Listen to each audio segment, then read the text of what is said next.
This is a production of WKNO Memphis.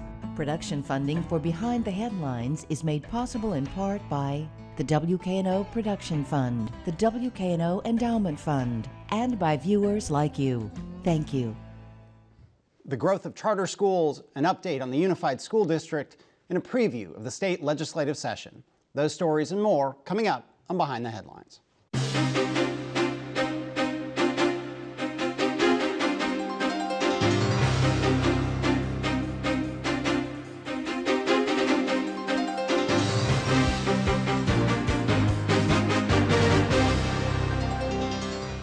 I'm Eric Barnes, publisher of the Memphis Daily News. Thanks for joining us. Tonight, a roundtable of journalists talking about a range of stories. Introduce Bill Dries from the Memphis Daily News, Jackson Baker, Memphis Flyer, Eleanor Boudreau from WKNO FM Radio, thank you for being here, and Andrew Douglas from Action News 5 Morning Anchor. Thank you all. We'll start with the schools and an update from you, Eleanor. A big meeting last night of the Unified School Board. They've been under some pressure for not making enough decisions, not acting on the recommendations of the Planning Commission. How'd they do last night? Well, they got through about 30 recommendations, which is more, they'd only been through 19 before this meeting. So that was significant. They didn't get to closing schools. That's a big controversial item. And the debate went late into the night, and at some point they just closed it down. There was talk about starting the meeting early in the afternoon, and they didn't do that. So they didn't get through their whole agenda, but they did make some progress. And there are, I think, Bill, 172 recommendations, or something like that I read, that they are trying to act on. They got through 30 or so last night, whatever, some big and some kind of token or less substantial. Maybe, let's come back to school closing in a second, but some of the other decisions they went through. Well, some of the other decisions, and these are still not final decisions. These are just what John Atkin, the Shelby County School Superintendent, says, putting these things in the budget hopper to add to a preliminary budget, and then the board will decide whether they're in the budget, and that's the critical point for the decision. But some of the things that they decided to move forward on are things like setting a goal for a number of AP courses in every school. They also dealt with broad aspirational goals that everybody can really agree on. They also tackled some things that have some kind of fiscal note attached to them, not always one where they agree with the figures of the Transition Planning Commission as well. So you did have some significant decisions. You just didn't have a decision on the big three controversial items. The big three being the school closings and the contracts for busing and janitorial services. Outsourcing transportation and custodial services, although they did agree to have an office to run day-to-day transportation affairs, but how big the office will be depends on which option they choose for who runs the buses. Okay, I think it's important to realize that the ones they dealt with last night, the 30-odd they dealt with last night, were green-coded. They had them all color-coded. The green ones are the easy ones. They've begun to tackle the really difficult ones, and there are many, many difficult. They have different, it's like the old Homeland Security code. Yeah. And there are some that are going to be, really difficult. But that was the easy one, and in 5.5 hours, they really didn't get through. Right, and all this is against the backdrop of the pending court battle. I mean, there's so many conditional whenever we talk about the schools. Maybe get from one of you two an update on Hardy Mays, the federal judge, who is apparently, we think, pushing towards mediation among the parties, fighting over whether this whole merger is even legal. Bill, give us an update on what we know about this mediation. Well, at some point in the schedule for this court case, they were going to talk about mediation sometime this month, probably late this month. They have talked about this past week, 2 telephone conferences with all of the attorneys in Mays, and they have reportedly set a first mediation session for sometime Monday. We don't know exactly what they'll be talking about, which part of the case this is, the part he's about to decide, or the federal constitutional questions that he is scheduled to hear proof on come January. Okay, Andrew. Yeah, we're running out of time. I mean, this is a situation where you got 6 to 7 months left of the school year, and then there's teachers that are essentially not knowing what's going to happen to their classroom. What about the buildings? That's not even been brought up. And we're talking about court cases. I mean, there is a lot still on the table. I think mediation is a great idea to get the parties together, Right. figure out if there's some common ground, some solution, because right now they're running out of Right. time. Yeah, I talked to somebody the other day whose wife is works in the I guess what you would call the county school district, or maybe it's Germantown area. And the morale, I mean, just one anecdote, the morale is horrible because of the uncertainty. That they just sit Exactly. at lunch and they sit together and talk to their colleagues and just say, what's going to happen, what's going to happen. And it's just kind of a drain on everyone. Jackson, But the good news is we may actually have a sense of when closure will come. Everybody's been waiting forever for Judge Mays to rule. And the end date for mediation, whatever comes of it, is November 27th. The Election Commission will be certifying the results of the school board elections on November 26th. So at the very end of this month, I assume Judge Mays actually is going to rule. Yeah.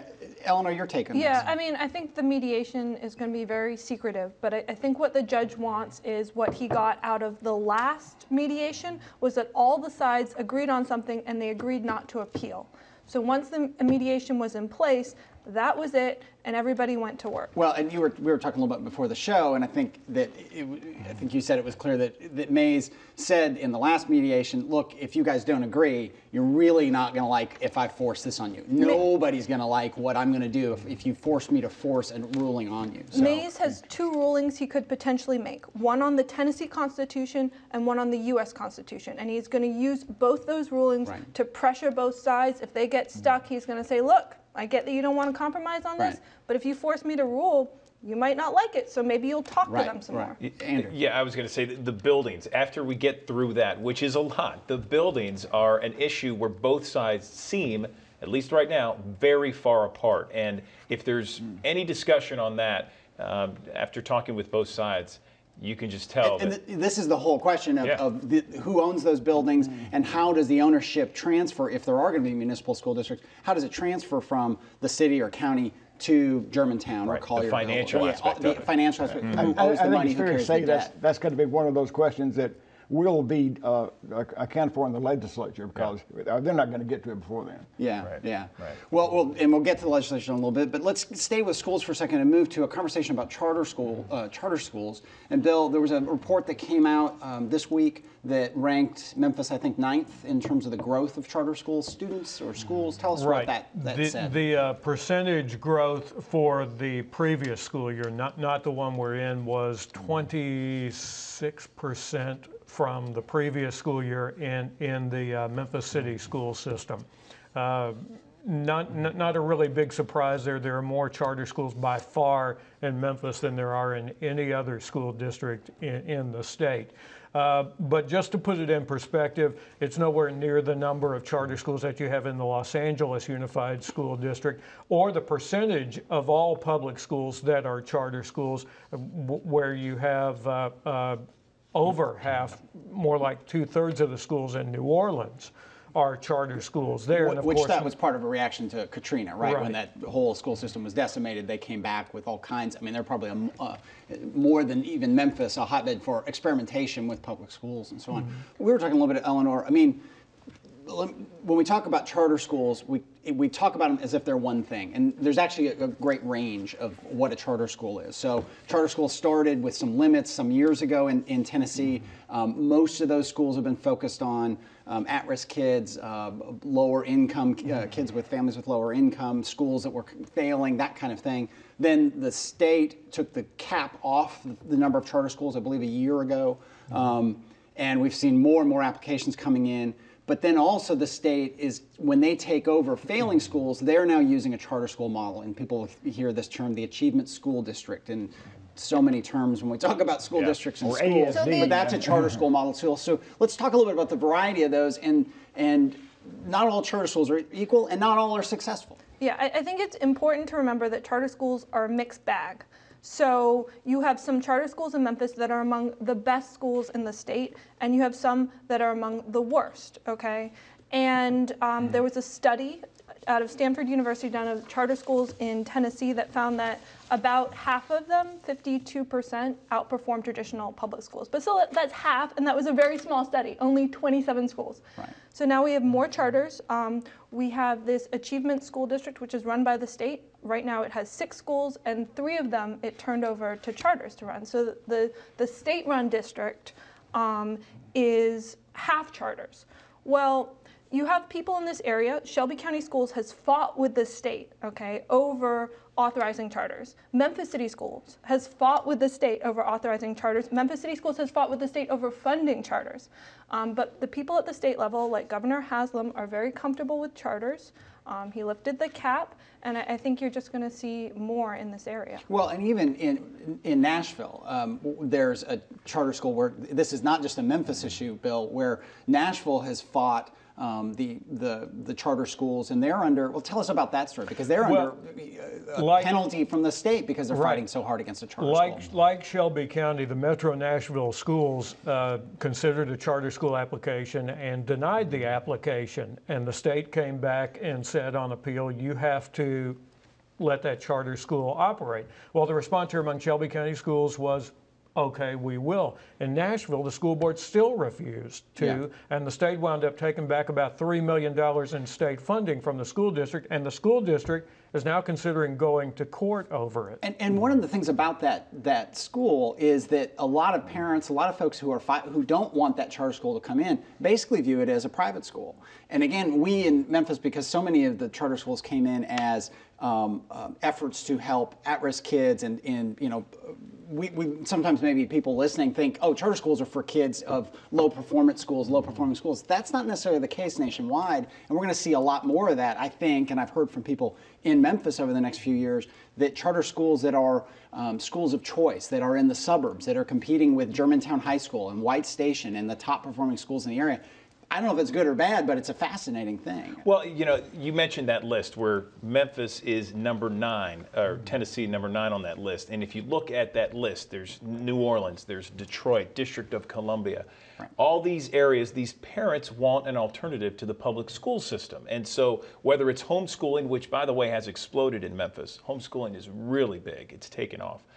Charter schools, private schools, one of the largest areas of private schools.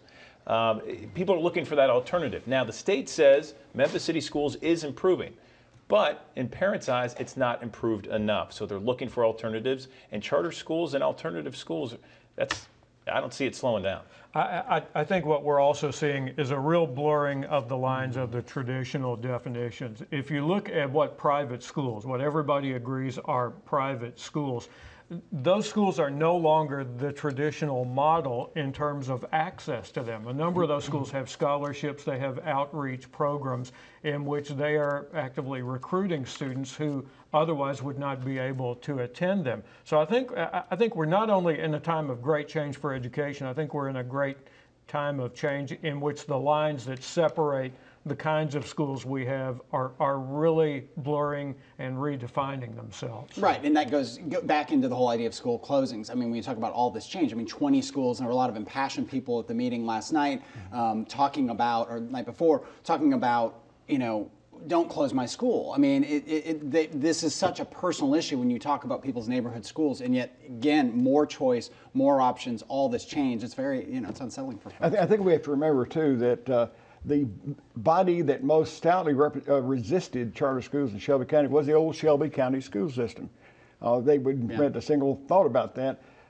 They've had to consider it too. But they were de facto private schools in a general sense, you know. And when the suburban school systems come into being, if indeed they do come into being, I think you're going to find the same kind of resistance all over again. I think absolutely. How do you think they were de facto private schools? Well, but they were regarded that way is what I mean. You mean in terms of their quality, or in terms by of people in the city who saw them trying to function that way? Yeah. Okay.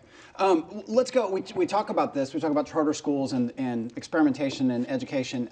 There are a number of big things that particularly education reformers, particularly Jackson education reformers from the Republican Party, have wanted. They've wanted more charter schools on a national level, and you see that from the state and the legislature here. They wanted limits on contracts, unions, teacher unions, and last year the Republican-dominated legislature put through some really heavy restrictions on the collective bargaining abilities of teachers throughout the state. And another big one they want is vouchers. That's kind of I don't know, I'm making this up maybe, but one of the third leg of education reform, especially from, not exclusively, but especially from a Republican point of view. There's been a voucher bill proposed in the past, but hasn't really gotten a lot of momentum. But this year we could see a pretty serious voucher bill coming forward. Well, in fact, there was a governor's task force, which indicates there is going to be a voucher bill of some kind. It's just a matter of what kind of voucher bill. The task force didn't reach agreement. They had a meeting this Tuesday in which they announced they had not reached agreement. Kelsey's bill is still perhaps preeminent among the possibilities. And among the questions to be resolved are who is eligible for a voucher, and generally they're starting with the idea of low-income students, but what percentage of low income, what ceiling on them, and it's really falling into this general sense that Bill was talking about in Nashville. There is a sense everywhere among public school advocates that the whole public school system is under siege, and if the voucher ceiling is very, very high, this could really threaten them.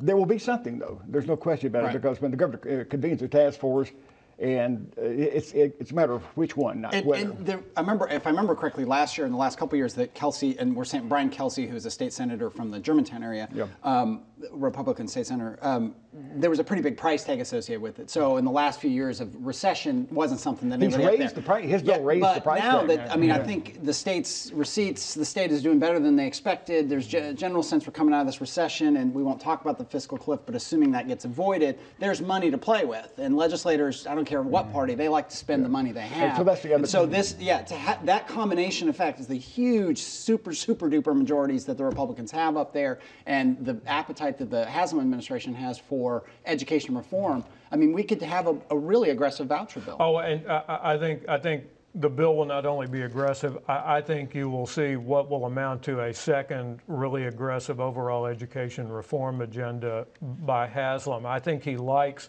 what he has seen the Achievement School District do in terms of the competition that it's fostered here. And believe me, the competition between the Achievement School District and our two public school systems is palpable. Yeah, and one thing about the Achievement School District and a lot of charters like KIPP is that they've extended the school day. So the Achievement District school day is an hour and a half longer. And we heard at the school board meeting last night, the Memphis City School Board, they were discussing a little bit like, do we need a longer school day to compete? And anytime you have more schools, whether it's charter schools or kids, taking a voucher and going off to a private school, because the funding follows the child, the school district has fewer children, but it also has fewer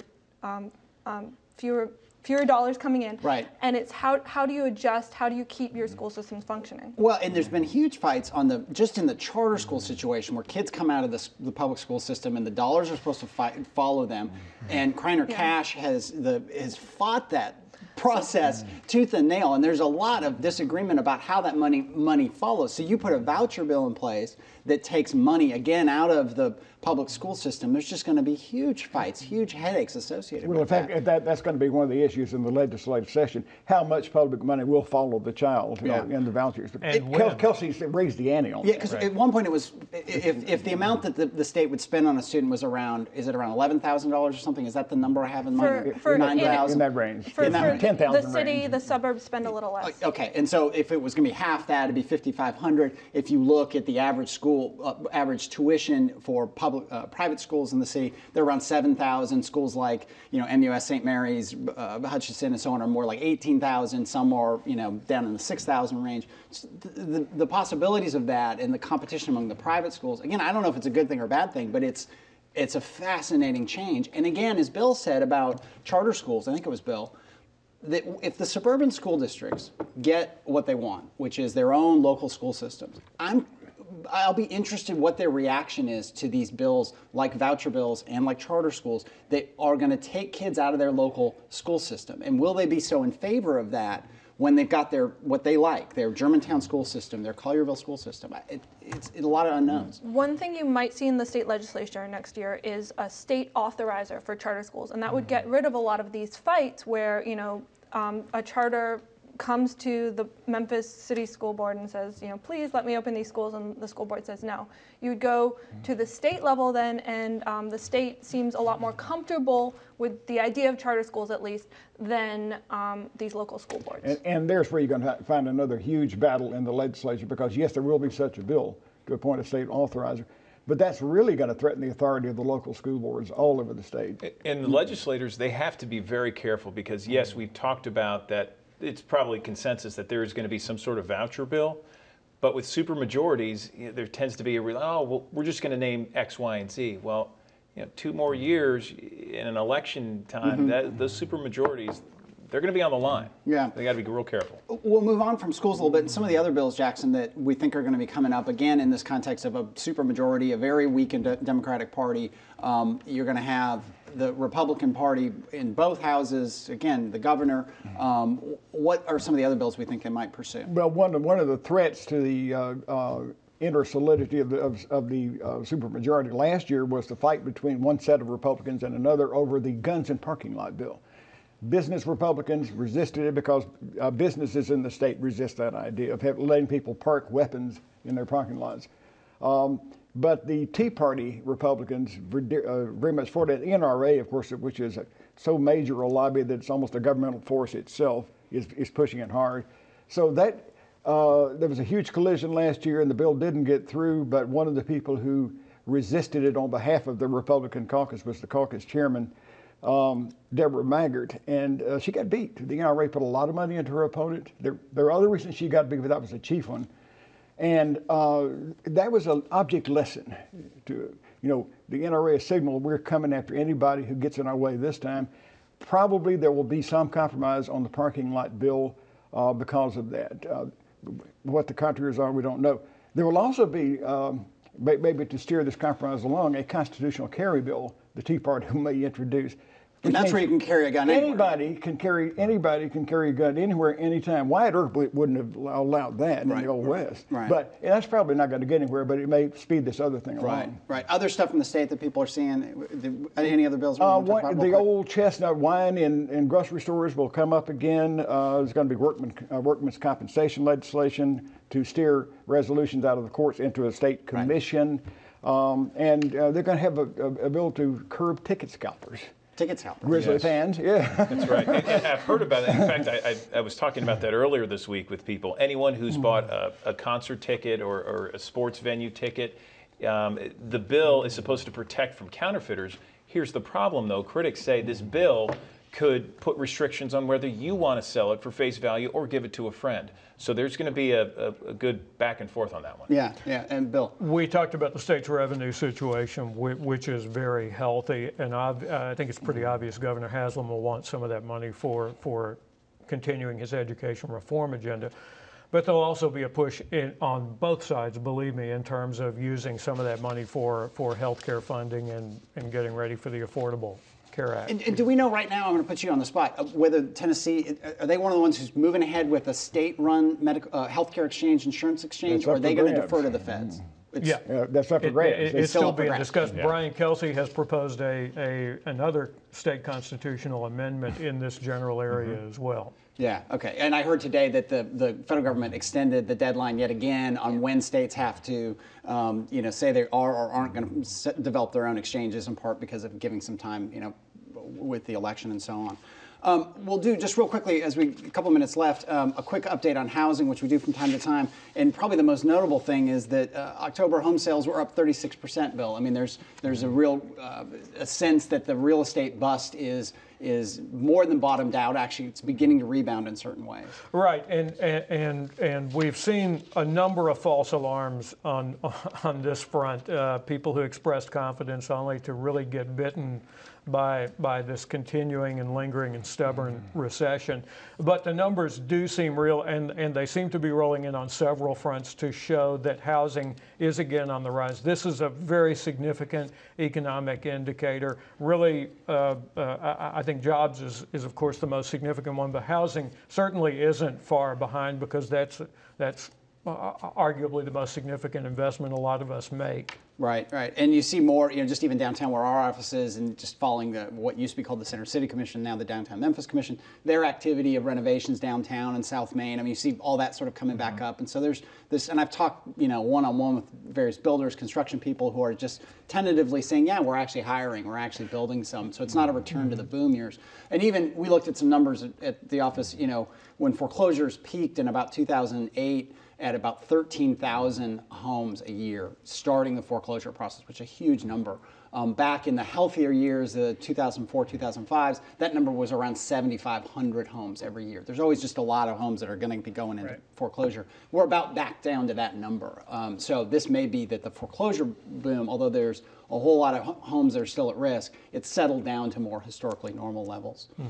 We've got just a couple minutes left, and Andrew, maybe everyone may want to comment on it, but there was a death of a prominent Memphian this week. Tell us a little bit about that. 85-year-old Bernard Lansky. He was known as dressing many musicians out there, Elvis being the one that was his claim to fame. So he dressed Elvis, he dressed David Porter, Isaac Hayes, Carl Perkins, Johnny Cash, and even some current ones, Steven Tyler, Carrie Underwood, they all went for his clothes. And so he passed at the age of 85 today. He had this iconic store on Beale Street, and back in 1946, in 81, it moved to the Peabody. And his passing today, a lot of people remembering him fondly. Real quickly, and I think that move from Beale Street to the Peabody indicated just exactly what his acceptance was in the community as the years went on. Exactly. It became upscale, in fact. Yeah. Right, all right. And we can't, if we're going to talk about dressing, we can't miss that also Led Zeppelin, Robert Plant. The first time I've ever been able to do a Led Zeppelin reference on the show. All right, that's all we've got. Thank you for joining us. Join us again next week. Have a great holiday. Good night.